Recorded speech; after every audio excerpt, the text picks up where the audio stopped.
Did you like the new intro music?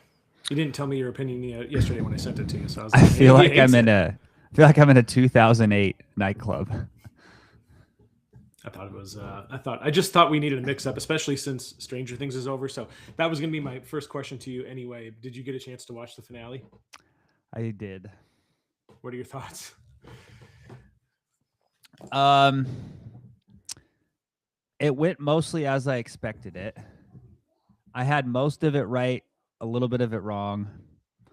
Um, I thought it was a really good ending. I wish they would have spent another half hour on the actual like closing Yeah, of what was going on, and then like a half hour less on the like the after aftermath. stuff. Yeah, I think there was just a little bit more of like exposition that needed to be done in the build up to the end, but I thought it was pretty yeah. good. Did you, without giving anything away, kind of what Mike says at the end is his theory? Did you kind of predict that? Because I turned to my wife. I was like, I thought I figured that's what was happening. So I was like, it was kind of predictable. Oh, I called that. But Yeah. did you? Yeah, yeah. It's kind of sad to see like because that show came out in what 2016, so it's like it's been almost a decade of build up and getting to know these characters, and all now like now it's done. So it's kind of in a sense like it was a little bit melancholy. I sort of felt like, dang, I watched the show and my kids watched this show. Now we got to find a new one. So it was actually kind of personally a little Or bit your kids could melancholy for find me. some books to read. They do read books, actually. My daughter loves reading. One final question for you. Have you heard the Duffer Brothers are doing a spin-off of the show? I think Nancy's character gets a spin-off, I think is what they're Really? doing. Is that the Yeah. rumor? That's what I heard. I Okay. don't know. Which And you by you heard, I mean I think I saw it somewhere on the internet. you're a big Nancy fan, so that could be a show for you. I know you think she's kind of a badass in that show. So she was like she turned into Rambo essentially. Did you see that her outfit is like identical to Rambo's? Yeah, there was like a meme circulating about it too. It's like, yeah, it's Yeah. pretty fitting. Well, happy New Year to you. That's And crazy. It's another year.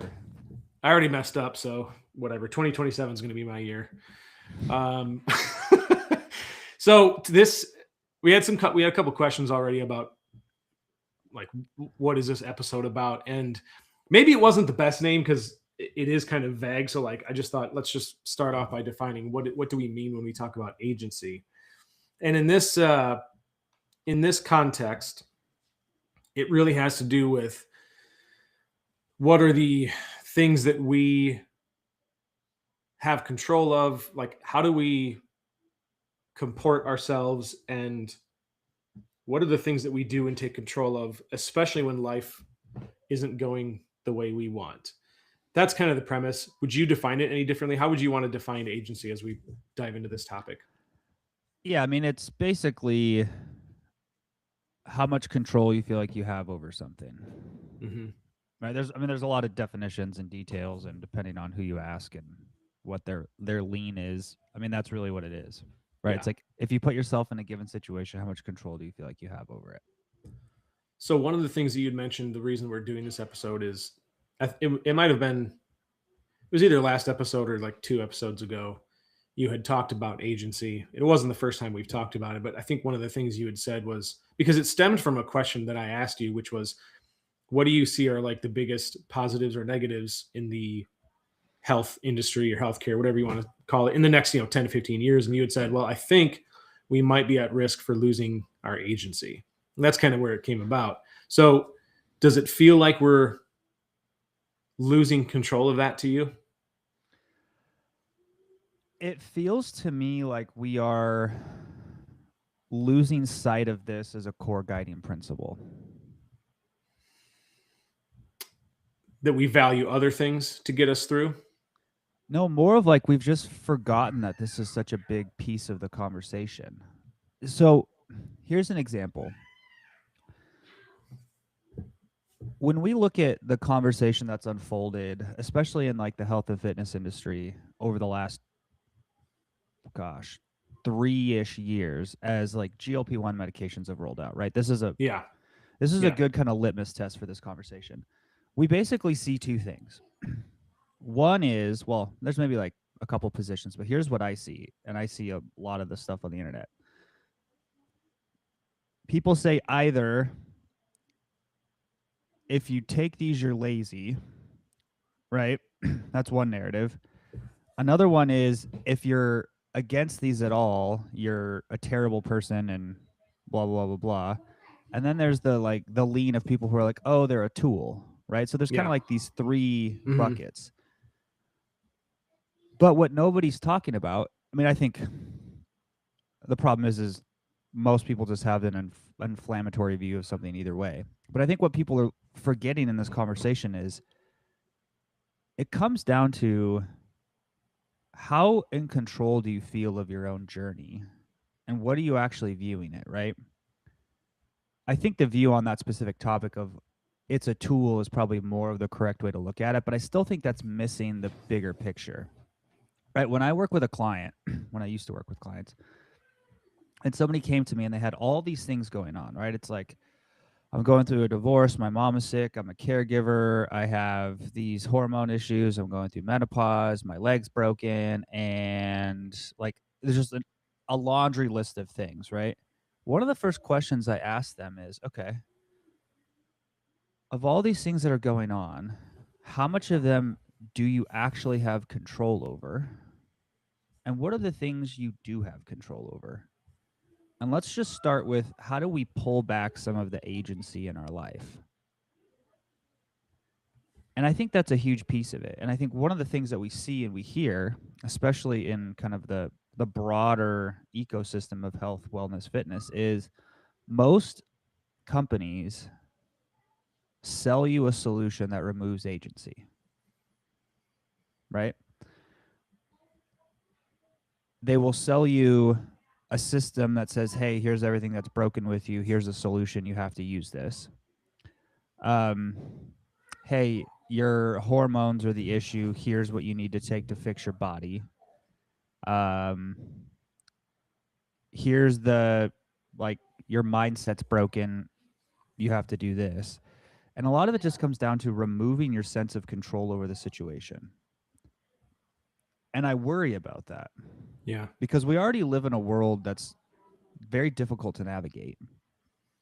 And then when you layer on top of it of you have no control over your own body and your own decisions, I think that becomes very problematic. The same thing sort of happens, like, we have this conversation all the time in our business, right? I have been doing this for, it feels like forever now. And one of the things that I always hear in sales and marketing meetings, and this is not just in Macros Inc., but it's like every health and wellness business I've been associated with, oh, it's seasonality. Right? Like, oh, it's slow this week, it's really busy this week, it's blah, blah, blah, blah. It's always like seasonality. It's like, okay, so what does that mean? Like, what are you going to do about it? And I think the more that we get people to kind of take back and own control of, I'm going to spend more of my mental energy focusing on what I have control over. One, I think you get way better outcomes. And two, I think the feelings, emotions, thoughts that you have about yourself and the process are much better. Like, imagine if you woke up every day and your first thought was, here's what I can do today to control my outcome, versus here's all the chips that are stacked against me. I hope today goes well. Like, just imagine the mental clarity you have of one of those versus the other. How much you think outsourcing our thinking is going on, right? Through whether it's AI, apps, trends, experts, all that. I think it's less of our thinking and more of our decision making. I mean, yeah, it's essentially the same thing, right? Or at least in my No, head, I think how I'm they're very discerning it. different. I think those are very different, right? Well, Like, for example, let's just take, I always just use financial examples because whatever, right? They're easier to understand and they're a good or analogy basketball. to kind of the health and wellness. Well, yeah. It wouldn't really apply in this situation. Like, Gotcha. let's say you're trying to make an investment. there's obviously a lot of work you have to do to think through if it's a good decision or not, right? But the thinking is one thing, and the actually making the decision to like put money into an account or buy something is very different, right? The effort and energy of thinking about it versus actually deciding is way different, Yeah, that's true right? for sure. And I think what we're doing is we are outsourcing a lot of our decision making to other people because decision making is hard and it requires a lot of energy. And then you have to own the outcome. But if you hand off the decision making to somebody else, you don't get the upside of it, but then you also don't get the downside of it. Talk to me about the risk side of things, because humans are very risk averse and loss averse more than they are willing to go out and gain something, right? How much is And that working towards our disadvantage? I think that's a huge piece of it. Because Yeah, I do one, too. when you remove agency, you also remove the negative feelings associated with failure. Exactly. Yeah. And I think that's such a huge blanket of comfort for people. If you go, hey, the reason I didn't succeed is all of these things, well, that feels good. It feels way better than being like, hey, I went out there and did my best and I still lost. And so I think when you remove the agency, you remove the downside, but you also remove the upside. Right? How You then don't get to enjoy the win as much. Yeah, what would be how can someone get into the how can someone get themselves to really enjoy and always, seek out the upside to the risk that you're taking?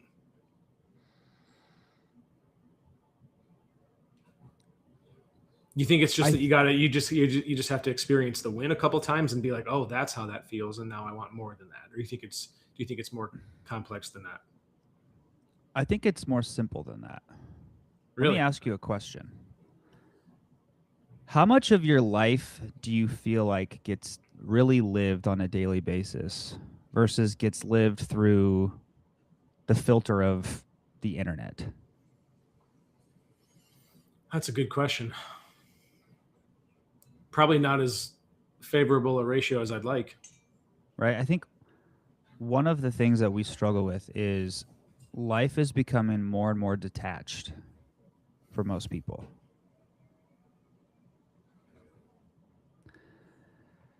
And so when you think about like how do you get people to enjoy the upsides, I think they just have to start living more of a real life. Like here's the reality of the human experience. There's going to be ups and there's going to be downs.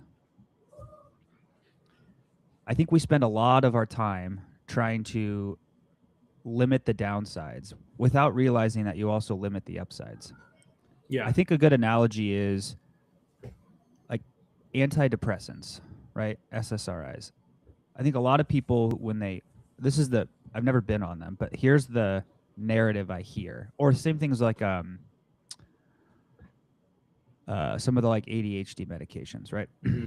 They're like, I don't experience as big of lows, but I also like don't feel joy anymore. I'm just like chemically lobotomized. Mm-hmm. Mm-hmm. I think a lot of what we're doing in our daily lives is that, right? We're outsourcing our decision making. We're living more in a world of like not making and owning our own decisions.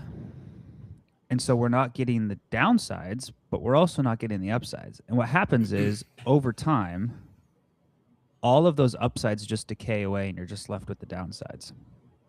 Yeah. That's an interesting way to look at that. All right. It's sort of That like makes sense. this is going to be a really weird analogy. Have you ever looked at the like return graphs of stocks that like short the stock market? Seen them regularly look at them? No, but yes, I know what you're talking about. They basically all just decline over time until they like reach almost zero, right? Yeah. Because in the long term, stock market just goes up. It just goes for right. forever. Yep. Right? Like that's just structurally the way it's built. Obviously, there's going to be ups and downs or whatever. But that's basically what we're doing when we continue to just outsource most of our decision making. We try to limit the downsides. We try not to own the life that we're living. Is you eventually just get to the point where there's just nothing left, right? Like you've lost kind of who you are as a person. And so I think like when we talk about coaching and working with people, one of the big things about the coaching process is like giving people the ability to control their decision making and own it, and realize that it's okay to have some bad things happen or make some bad decisions that you have to own, because that's just part of the process. Yeah, Right? for Like, sure. yeah, you're probably going to be like, oh, I am in complete control of this journey. Here's the 3 or 4 things I need to do. But I had a really bad month and I made bad choices. Like, okay, welcome to being human. Like, yeah, you worked 80 hours this week and it was super stressful and a work meeting didn't go well. So Friday night, instead of like going to the gym, you coped by going home and having a few glasses of wine and ordering pizza, and then just like passed out on the couch watching your favorite Netflix dating reality universe show. Like, I've done that, right? But then when you start to be like, oh, okay, that was my choice, I did that. Well, now you get to live that experience instead of being like, oh, I'm offboarding all this stuff onto something else. Yeah. Sorry, that was a 15-minute long rant. No, it's good. I mean, there's a lot of nuggets there that I think we could unpack. I wish we had more time. One of the things though that we have 44 minutes. No, I mean, like, to actually get to everything that I would want to talk about would probably take longer than that. But so there was some stuff embedded in there which kind of pertains to one of the other things I wanted to talk about is how we now live in a society and have for a while now, where convenience solves our problems, solves a lot of the problems. But that comes, so everything in life has a cost to it, right? Like, there's always a pro and a con to everything, and everything comes at a cost. And so the cost of convenience is, I mean, it's a lot of different things, but I think the cost of convenience can be agency. But I want to see, I kind of want to get your thoughts and your perspectives on the downsides, the trade-off of the convenience that we have, where everything is now at our fingertips. What is that doing to us, right? And not just what is that doing, but okay, what do we do about it? Yeah. First thing is you got to be aware of what's going on before you can actually do something about it, right? So, like, you've got food delivery can be like, you don't have to go grocery shopping anymore. You can just have groceries delivered. Things like, you could sign up for we don't do this, but like, somebody could sign up for a coach and they're just like, tell me exactly what to do, right? I don't care about why or how or what, just tell me what to do. Okay, well, now you've just outsourced judgment. So convenience is useful, but convenience can also lead to dependency, and I think dependency is where it's dangerous, right? So what are your thoughts on all that? I guess, where do you want to start? Because I think it's a big part of it. I mean, there's a lot there. I think there's kind of 3 concepts that come out of what you just talked about. One, there's the concept of opportunity cost. 2, there's the concept of sunk cost. And 3, there's the idea of the bill always comes due. Mm-hmm. So let's start with opportunity cost. One of the weird things about the human experience is you never get time back. And so every decision you make is actually, you have to weigh the opportunity cost, right? For example, let's take your ordering out example. Okay. There's 2 things that really, actually, there's probably 3 things that you lose when you decide to order in, right? Let's say you DoorDash food to your house. The upside is it takes less time than cooking. You don't have to do the dishes. And in some cases, it may taste better than what you would order otherwise, right? Mm-hmm. Okay. Here's the downside. 1, you are not developing the skills of learning how to cook for yourself. Cooking, yeah, right? Exactly, right. So if you start doing this in your 20s and you DoorDash every meal until you're 30, well, now you're a grown adult with no ability to cook your own food, right? This is sadly a generation of people. Like, I'm not joking. Like, yeah, I know what you mean. Yeah, this for sure. is true. So there's that opportunity cost. There's also the opportunity cost of the money you spend ordering versus making it at home, right? Now, for some people, that calculus means I need to order all my food in because I make way more money working, right? For other people, it's, hey, that $10 extra I spend per meal invested over 10 years is going to be a couple $100,000 by the end of it, right? Like that's the other opportunity cost. And then the last piece is you have to develop the habits of making the decisions that align with your long-term health. Right? And so if every time life is hectic and crazy and busy, you decide to just order in, you're just continuing to grease that groove of making the habit of I'm going to do this instead of I know it's going to take me an extra 30 minutes and then I got 15 minutes of doing the dishes. So it's an extra 45 minutes today. But like at some point you have to learn to make those choices when you don't want to. It's a Band-Aid, right? It's a Band-Aid. Right? Okay. So there's like the opportunity cost piece. The next piece is the sunk cost piece. Everything in the past is the past. Right? Hakuna Matata. Welcome to Lion King. I think a lot of times we as humans have this like, and sunk cost is like more in the economic world. So this analogy doesn't perfectly apply, but I think a lot of times we make the same mistake. Like the other day I posted a thing in the group about like, hey, here's the average lifespan of people. If you're 65, like your health span now is pretty low. Like you've got to figure out how to do this. And a lot of people are like, oh, I'm 65. That means I'm dead. It's like, no. All the years behind you, you don't have control over, right? So don't make the mistake of, hey, I didn't do anything for the last 65 years. Why should I do anything now? It's like the only thing you have is the thing in front of you. So stop letting the decisions of the past impact the future. And what was the third piece? I said sunk cost, opportunity cost. What was the last piece I said? What was the third piece? Now I'm drawing a blank. Because it was really important. I know I can't remember. Sunk cost? Yeah. Opportunity cost. I don't know why I'm drawing a blank. Somebody help us out in the comments. Yeah, why can't I not remember that third thing? I can't either. I don't know. But what did you say at first? Basically talking about responding to? I'm trying to remember where we were at.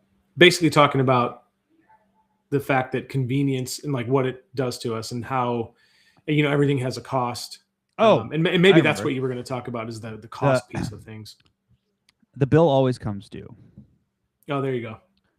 Right? So kind of along with opportunity cost and sunk cost is the bill is always going to come due. And that means the accumulation of the decisions you make are always going to result in an outcome, no matter what. Right? Like if you spend 10 years outsourcing all of your agency to somebody else, at some point you're going to wake up and realize I'm in the body and the life I'm in because of all the decisions I made. Like at some point that realization is going to happen, right?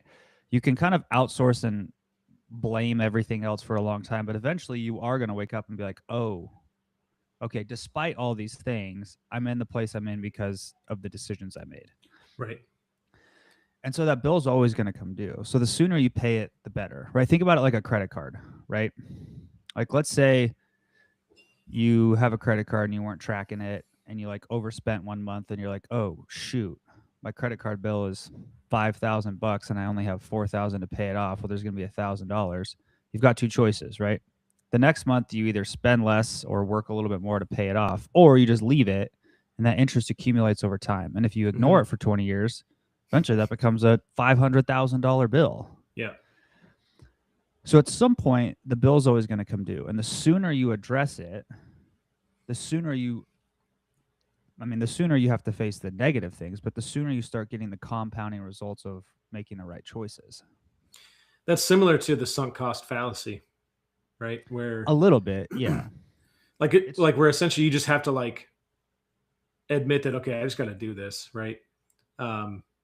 if you're reluctant to abandon a strategy or a course of action just because you're heavily invested in it. Like you said, the bill always comes, but in this case, it's like you just should just face facts that it's probably better that you abandon it because that would be more beneficial for you to do. But yeah, because it's an interesting concept. Everything like what you just kind of mentioned was especially about the bill always comes. So I think your point is just rip the Band-Aid off and deal with it sooner rather than later. Yeah, I mean, one of the big focuses at Macros Inc. in 2026 is just kind of like resetting how we think about things. And one of the like core guiding principles for us for the year as a business is make hard decisions faster. Right. Right. So stop delaying the things that are going to bring you benefits just because there's short-term discomfort. Yeah.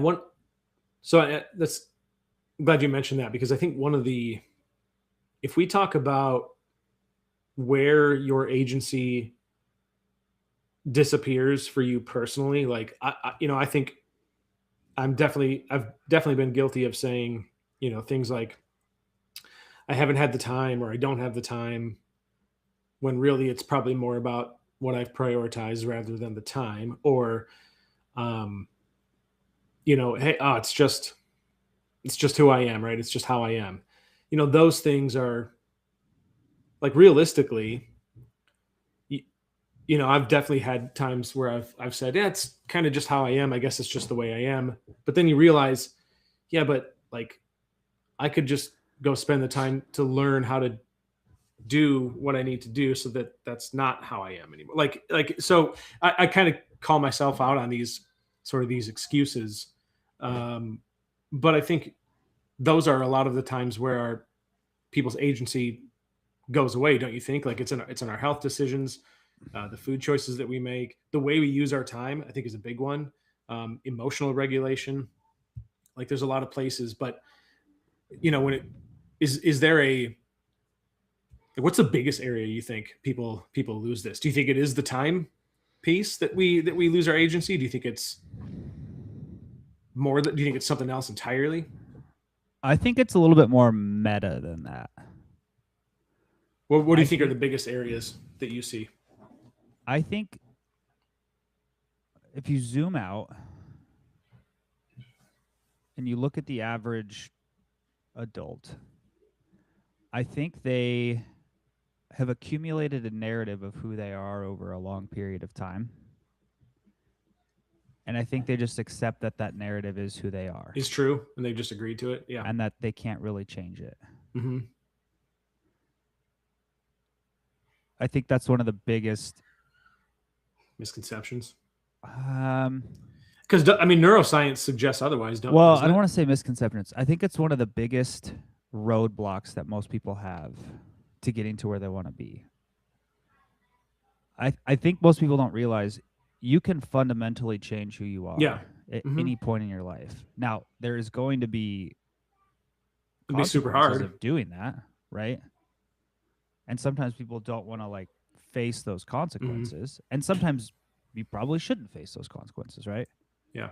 Like, here's a very extreme example. I could just like walk out the house today and like never come back and change my life, right? Like what a thought. Never come back. Right? Yeah, like, you could. People don't realize like that is the thing you can do. Yeah. Now, there's all sorts of downstream consequences that like I sure. don't want, and I actually think my life would be in a much worse position than that. Yeah. Right? So I'm not going but to you could do it. Choice. But I think most people don't realize like you have that ability. Yeah. Now, in a more like proximal example, today's January 1st. People can poo-poo New Year's resolutions all they want. I don't really care. You can wake up today and just decide, okay, here's who I am going to be today and this year. I am going to make my health my priority. I'm going to go to the gym 5 days a week, no matter what. I'm going to say no to everybody who invites me out to happy hour. I'm going to find friends that what they do is physically active, and I'm willing to shed the old me. I think a lot of times people have fear of losing their old life and the old people in their life and this is going to sound really harsh, without realizing that most of the relationships that you have with other adults are entirely transactional and very few people actually matter. Like that's going to sound really bad, but I think that's the reality, right? If you were to go to your circle of friends and you were to sit them down and be like, "Hey, here's who I'm working on becoming." And if they're not like cheering you on, if they're not like, "Yeah, you should skip happy hour with us. Like we have bad habits.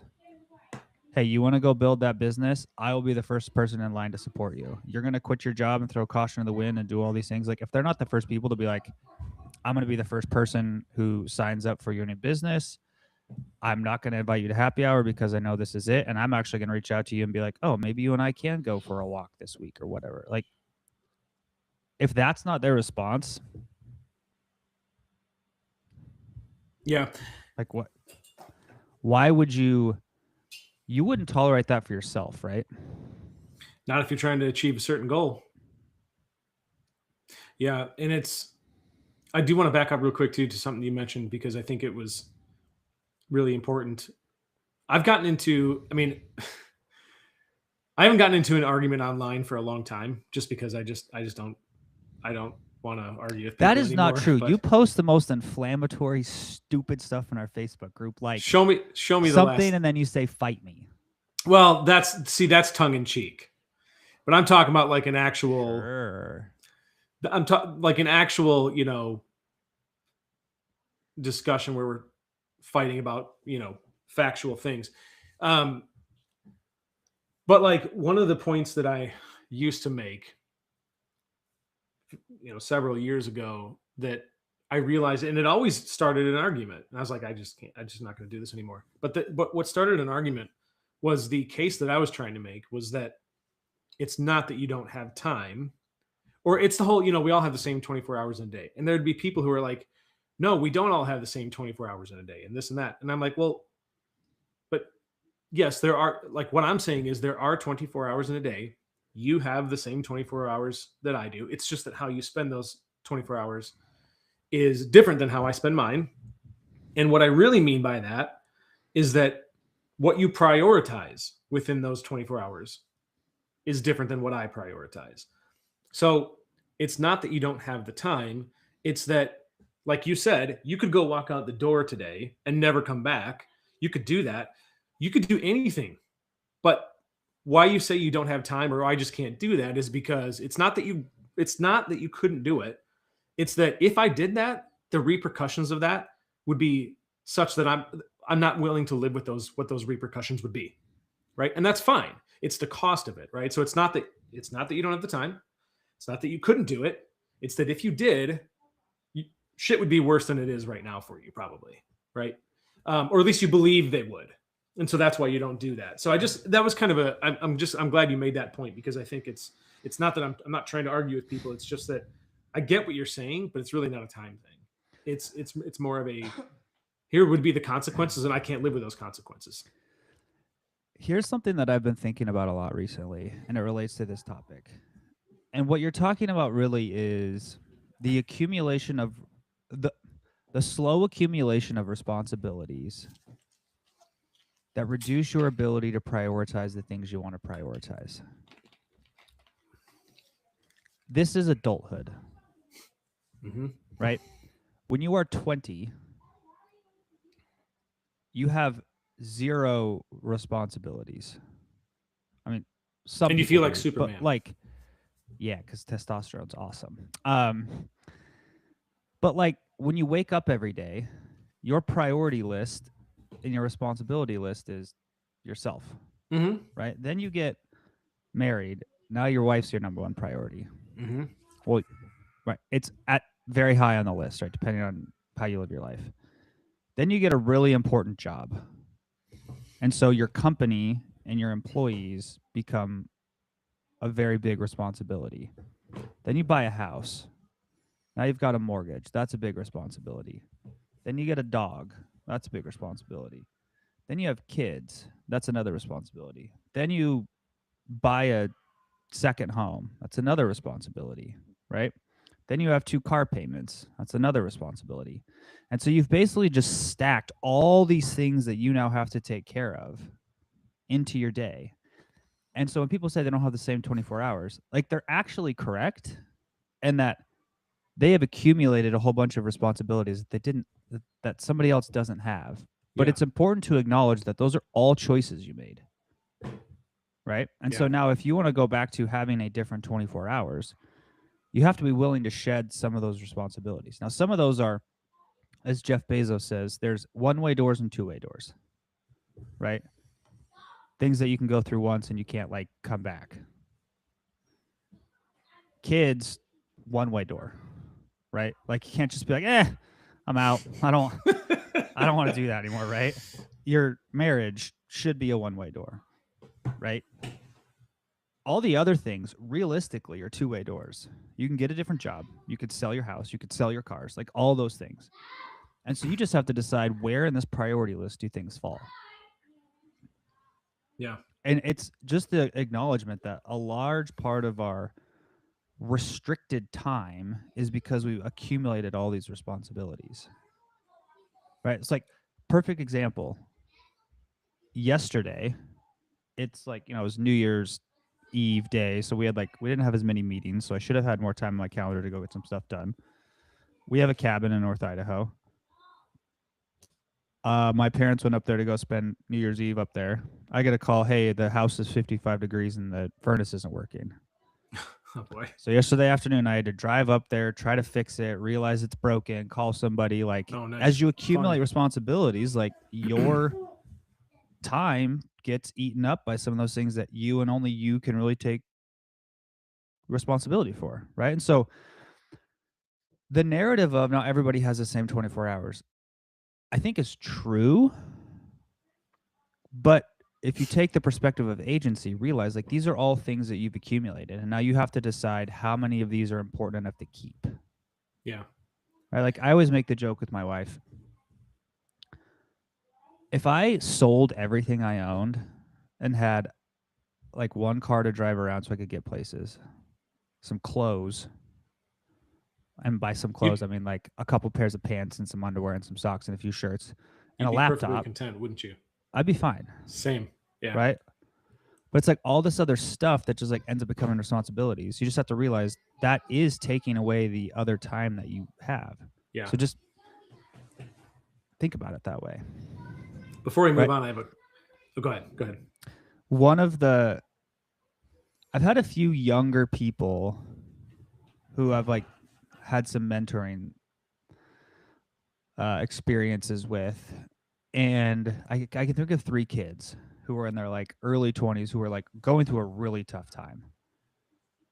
Just like they're in some financial stuff, there were some relationship things, some of them had some legal issues. And in all 3 cases, this is what my advice for them was that would have changed their life if they had listened to it. You need to uncomplicate and simplify your life as much as possible. Like sell everything that you don't need. Right? Like these cars that are costing you a ton of money, sell them. Right? All these friends you have that are getting you in trouble, get rid of them. Right? All these things that you're doing, stop doing them. Like just simplify your life so you get all your time and mental peace back. So you can start like, okay, when I wake up every day, here's the 2 things I need to do today to move my life forward. Instead of when you wake up today, like, oh my God, I got to go deal with this. My car's in the shop because I tuned my car and blew up the engine and now I can't get to work. And my girlfriend and I are fighting, so I'm not focused at work. And I was drinking last night to cope for all the stuff I'm dealing with. So I showed up late to work. Like, strip it all out. So most of it doesn't matter. I have a question for you that it's relevant, but I'd be curious to hear your perspective on it. But there was a quote that I heard long time ago. I don't know who said it, but it was long time ago. I can still remember. Sorry, you know that song? No, I don't. What? But the quote was, if we all threw our problems into a pile and we could see everyone else's, we'd grab ours back. Yeah. right? Don't you think that's pretty true? I mean, and it also comes down to like what problems are you willing to live with in your life? And I want one of the things I really wanted to mention is that as we talk about this topic and the things that we're, it kind of gives this impression that you're supposed to work towards a life with no problems. And that's just never going to happen. Like, you're not supposed to have a life with no problems. You're just going to have different problems. And so I think the goal is working toward a life where the problems that you have are the ones that you're willing to live with, because they are easier problems to manage than the ones you had before, right? Or It's not, the goal is not zero problems. The problems that are worth having.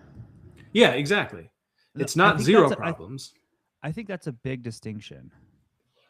Well, it because you're framing it a different way. Yes, but I think that framing matters. Oh, 100%. Yeah, I agree. Right. So I think that is an important like distinction to make. Here's an example. One of the problems you're going to have in life is you're going to lose someone you love. And it's going to be an unsolvable problem.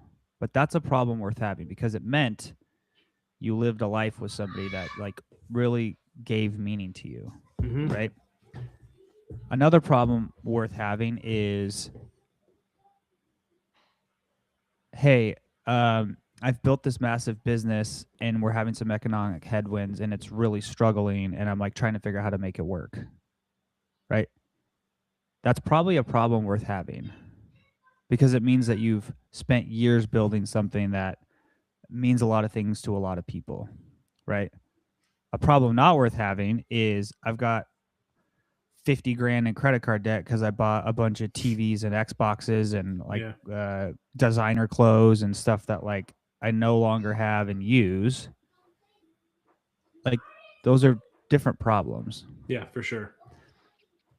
And so I think it's just people as they try to figure out how to take agency of realize the goal in life is try to accumulate problems worth having, not problems worth not having.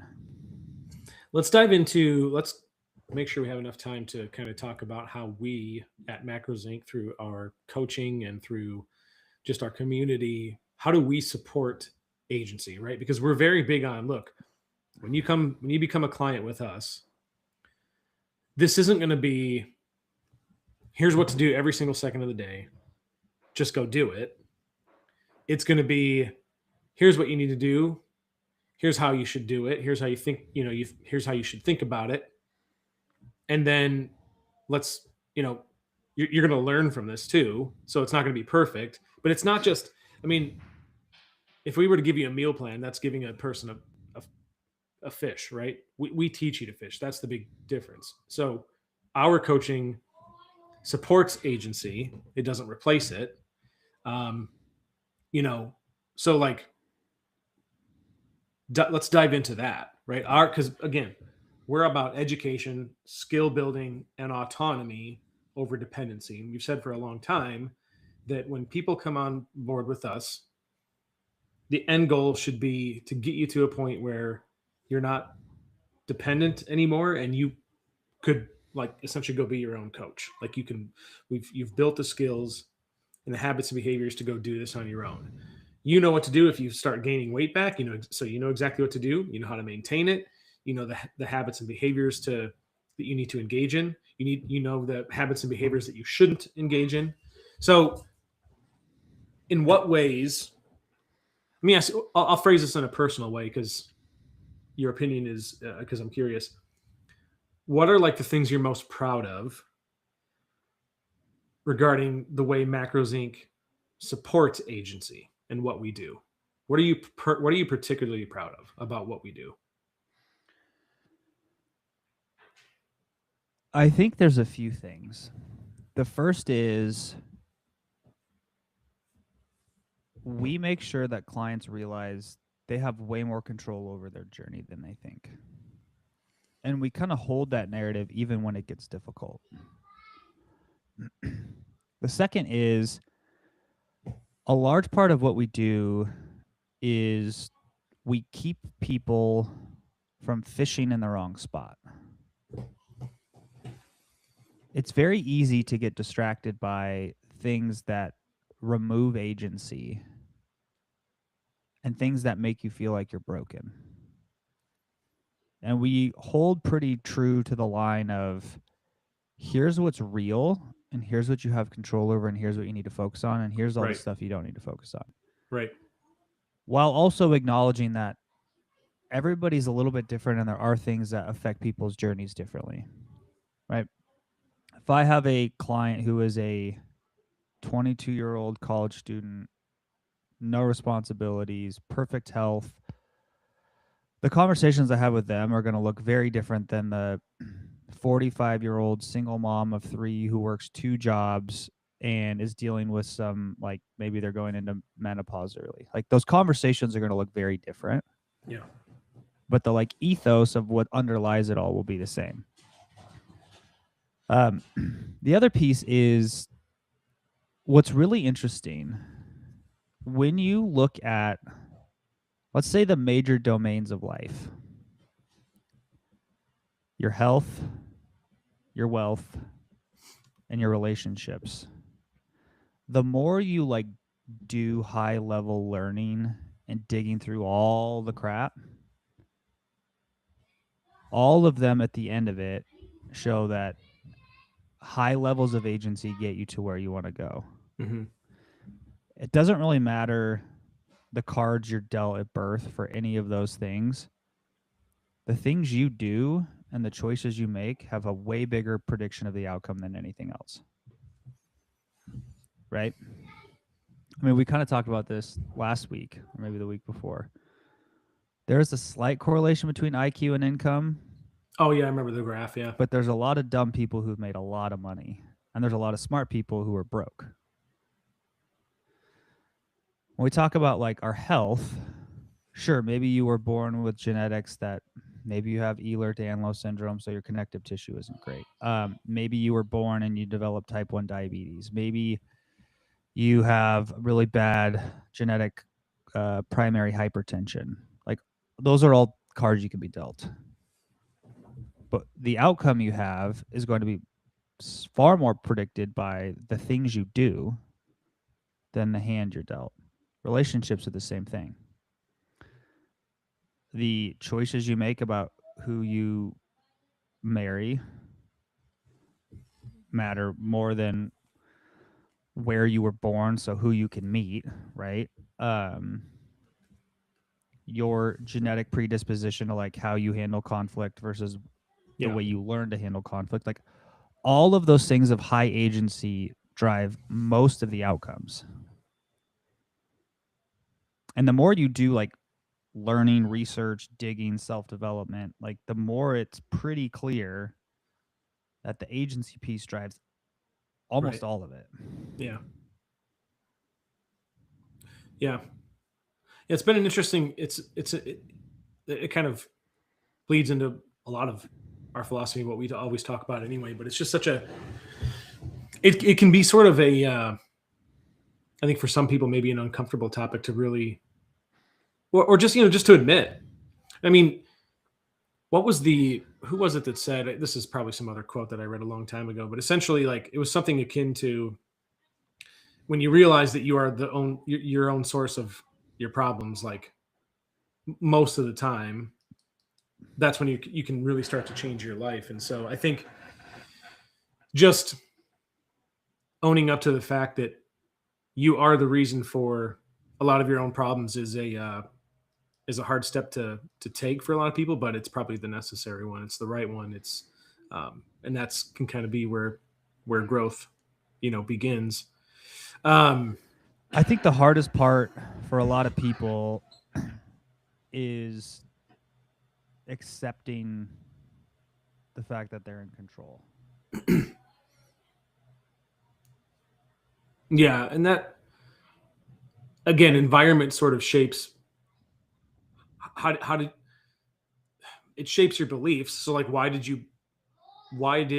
if you have to come to the conclusion that you are in control, well, where did the conclusion that you weren't in control come from before, right? Like, so that's shaped by the people around you, your environment, how you grew up, the beliefs that you molded. But like, so it all comes down to. I think a lot of it is the people you spend time around. Yeah, and the for sure. conversations that are had. Like, this example may get me in hot water, but whatever. I'm going to Oh, say just it do anyway. it. One of the things that I've seen, like, let's go to like personal relationships for a second, because I think it's a good example. One of the things that I've seen that really determines whether people end up with successful, happy relationships or not is the circle of people they spend time with. Mhm. Here's like version A. Husband and spouse, husband and wife end up having a disagreement, an argument. The husband does something stupid, whatever. The husband goes to his group of friends and he's like complaining about it, blah, blah, blah, blah, blah. Version A, his friends are like, oh, yeah, dude, she's the worst. She's so mean to you. Like, you need to get a new relationship. Like, you got to find a way out of this. Version B is, dude, your wife's like the nicest person I've ever met. Like, what kind of dumb stuff did you do? And like, have you actually asked yourself, what are you in control of? Like, you got to figure this out because she's great. Like, we all love her probably more than we love you. Right? That's a big difference in environment. Yeah, for sure. And how do you think those then relationships unfold over 5, 10, 15, 20 years? Because after like the second or third time you go grab a beer with your buddies and you're like complaining about your relationship or whatever, and them being like, dude, you're an idiot. Go fix this. Mm-hmm. Right? Eventually, your default mode setting is going to be like, oh, yeah, all my boys are going to be like, what's wrong with me? Well, I should probably look at this much more quickly. Mm-hmm. And the same thing happens with like all of the other pieces of life, right? You're not doing great at your job and you go to your friends and you complain to them and they're like, okay, well, how much of this can you own? Right? Do you think you're actually doing a great job at work or are you just kind of coasting? Right? Are you really putting in the reps and the time and like have you really leveled up your skills? Like when's the last time you went to a conference and learned something? When's like or it's like, yeah, dude, your boss is the worst. He sucks. I don't know what you're going to do. Like what are those conversations like? Yeah. And I find the older I get, the less tolerant I am of the version where people let you remove agency. Or or sycophantic people who just kind of, tell you what you want to hear. Yeah. As an adult, how many friends do you have? I'll tell you, I have like one friend at this point, and by who, friend like, I mean lives like here people, near me. Yeah, exactly. People that you like actually see once in a while. I'm down to like one. Yeah, like one or two. Yeah. To be honest with you. I had a buddy that came in he lives in Vegas, and he is a friend, but I never see him just because he lives in Vegas. I live in Minnesota, so he'd be my only other one. But like, it's just funny because the older you get, like, you talk about a circle of friends, and I'm like, you mean my circle of friend? Like, speaking of Minnesota, when are you going to send me some of that daycare fraud money? That's wild. I don't know what's going on with all that. Oh my god, so funny. I thought you were going to say something about the Timberwolves, maybe. No, because I know you're a big Ant fan. Are you a Finchy fan? Chris Finch? I don't really know enough about him. Oh, well, never mind then. I do love that he's not afraid to pick up a fine by whining about the officials. Who's your favorite coach in the NBA? This is probably where other people tune out, but who cares? Oh, I'm curious. God. I don't care. You have a favorite coach in the NBA? Were you a Kerr fan? Yes, no. How about Popovich? Love Pop. Oh, I don't think he's coaching right now. No, he's not. Yeah. I mean, the hard part for me is like, I don't know these people as people. Yeah, true. I mean, yeah, just like as a coach. I mean, like, did you think? Why the hell am I drawing up? Like, who coached the Bulls during Phil Jackson? Yeah. Do you think he was a great coach, or do you think it's just because he had a great team? I think it's a little bit of both. I mean, he had some success with the Lakers, right? Oh, I forgot. Yeah, that's true. I think how many forgot rings does he have total? Like 8? Well, because I think what he won, did he win 2 championships with the Lakers? Maybe it was more than that. I can't remember. But yeah, you're right. I forgot about him being there. He has 13. Wow. 11 as a Damn. head coach and 2 as a player. Damn. Yeah, that's a pretty solid resume. Yeah. Because let's see, he won 6 with the Bulls and 5 with the Lakers. I mean, the NBA is so interesting. And I'll tell you why. Imagine if you worked at a place where you gave somebody who grew up in professional sports and never really lived an adult life outside of that, right? Most of those people who become head coaches. It's a lot like academia where like people just they go get their doctorate, they get a PhD, they get a postdoc, they stay in academia and they like never really go out into the real world. For most coaches, it's the same, right? They grow up playing basketball, they play in college, they play in the NBA. And that's just the world they've lived in. They get into player, so they just live in the NBA, right? Yeah. So you get these people who, unless you do a lot of like personal work, like you kind of just end up being a adult-aged version of a immature person. Right? The NFL is kind of like that too. Yeah. I mean, I'm not saying these people are not adults, but like you've grown up in a very different environment, right? Yeah, for sure. And then, so you put these people in charge of people. And then you put these people in charge of 22-year-olds who have also never grown up and have been given $50 million a year, who are making 5 times as much money as you, and you're trying to tell them what to do. Yeah. Yeah. Like, what a recipe for, I think being a head coach would be one of the hardest jobs because you have to manage complexities of personalities, egos, talent. You have to manage the business side of like the GMs, the owners, all that stuff. Then there's the basketball strategy and there's the basketball, the logistics, the travel, and then like how you try to peak a team for a playoff run that lasts months. Yeah. While still balancing the regular season and all the like, oh, is somebody going to get traded, whatever. Like when people say those coaches are overpaid or those players are overpaid. Well, given how much time and mental energy they spend on it, I think people would be surprised. I mean, one, the only reason those people get paid that much is because we are putting money into the sport. Because we watch. Yeah.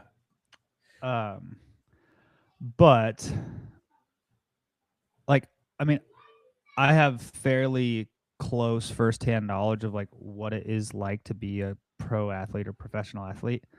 Most people would not want their life even if you paid them the amount of money you paid them. You're never home.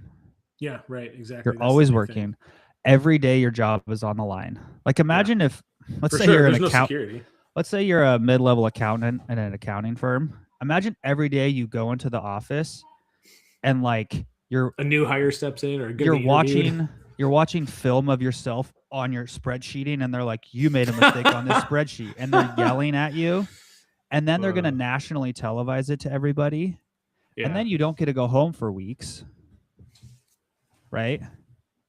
And then you've got like all your friends who are texting you all the time, asking you for money and stuff. And you're just like, dude, it's a much harder life than people, I think, realize.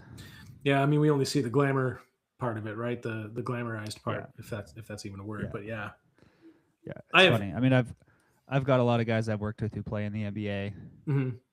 And every time they come back to Spokane and I get to see them, like, I appreciate it because to me they're just kids, right? And people that like I care about as people, and like all the other stuff to me, like it doesn't matter, right? It's like you're a person. I hope you're happy and that like things are going well. Like I don't, Do you share similar views about people that like you? Something just crashed out there. I don't know if you guys can hear that. Sorry, one of the kids must have knocked something over. Do you share those similar thoughts or sentiments about people who spent their entire lives in academia, Yeah. kind Now I'm of in not that saying it's same like vein. it's bad or there's No, anything no, no, I wrong know, with those not in a people negative way. or No, but like exactly. it's a different life, Yeah, right. right? I mean, it's a very different life. What about people? So this is totally random, and I know we're over on time, but like just one more minute. So people, again, this is going to be very random. This idea that you should go, from your get good grades in high school so that you can go on into college, get your degree, get good grades there, so on and so forth. What are your thoughts on people who are like, you know what, I'm not going to go to college. I'm going to go get, I don't know, a trade job or something like that, or I'm going to go, carve my own path. Like, you think that's like if your son came to you, someday when he's older, he's like, Dad, I know you went to school, you got, you got a PhD, you followed the academia route. I'm not going to do that. I don't want to go to college. Not interested. I want to do X, Y, Z. I'm sure you'd be like, cool, man, go do it. Like, I'm totally in support of you. good choice. That's what I would say. Well, at least you would, right? Then you're not going to accumulate $100,000 in debt or whatever it's going to be at that point. But like, I mean, wouldn't you support it? Wouldn't you be like, yeah? And I guess my question is just, is has the academia field become less necessary, do you think? No, Okay. it's just different.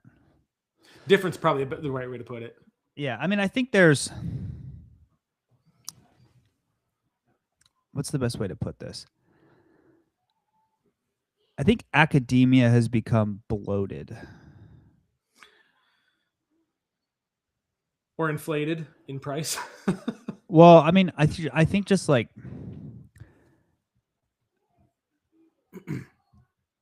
if you look at the history of the United States and why we ended up being so far ahead in the 1900s and 2000s, a massive part of it is because of some of the great intellectual minds that had careers in academia. But as it became a more for-profit institution, Right. more people ended funneling up into it, and it became a place where people can just hang out. It kind of did become that way in a Right? lot I of mean, ways, didn't it? just go look Because at I know a lot of people that did that. go look at the statistics of the amount of administrators versus like high producing research people in academia. It has changed so much. Right? Yeah, I believe that. Like I remember, like here's an example. When I was in my postdoc and we got a grant. Well, actually, we didn't. This was a grant I was applying for. And it was a decent sized grant, but it wasn't like huge. And I was doing the budget for the grant, and it was like, okay, I have to put a line item in here for like 37% of the grant dollars for finance and administration overhead. Okay. This grant was going to be me leading the project. I had one person, one like lab assistant helping me run some of the experiments. And then a bunch of it was just for like supplies, reagents. I needed some equipment, whatever. Mm-hmm. So the grant was like over the course of a couple of years was like $1 million. Damn. So it's $370,000 of finance and administration fees. And do you know what the total F&A like work was over that 3 years? What? Once a quarter, I had to submit a budget and they had to review it. So that's probably That seems 16 hours of work over 3 years. Or no, what's that? 12 hours of work over 3 years that was being billed out for 300 grand. Like that's crazy. Wow. Yeah. What do you think that actually means? Like, what does that suggest or show? Well, that means that's where like all these positions in academia that like aren't really doing That's what you mean much. by bloated. Yeah, it's like they're just Gotcha. moving beans around. That's crazy, man. Yeah, it's wild. Now, I mean, there's a lot of people who do really good work in those places, but like there is a lot of, I think it's the same thing with why insurance costs are so high. Or medical costs, or maybe that's what you're talking about. Yeah. Like you go see a doctor, and then there's 19 people who like review a bill and code it and all sorts of stuff where it gets paid. So it's like, oh, you have to pay all of those people in the process. You're just like, oh my God. Yeah. I have one comment I want to share, and then we can wrap this up. But we did get a comment from Michelle Grace, who's, I think, one of our consistent viewers. So Michelle, thank you if you're still watching. She said, I had my doubts about this subject, but this was really great and perfect for New Year's Day. Thank you. So thank you for the vote of confidence there, Michelle. And I'm glad you liked it. And hopefully everyone else that watched it did. And people that are going to listen back to the recorded version, I hope you guys find this beneficial. By the way, I should just state, for anyone that has not caught some of our past episodes, they're on YouTube, and they're also on Spotify and all the other, the usual podcasts that you can find us on. So do you want to add anything else, Bradley? We are running a New Year's challenge, the first New Year's one we've done in the history of Macros Inc. Enrollment closes here in a couple days. So basically, if you want to effectively get paid to be in coaching, I would go sign up.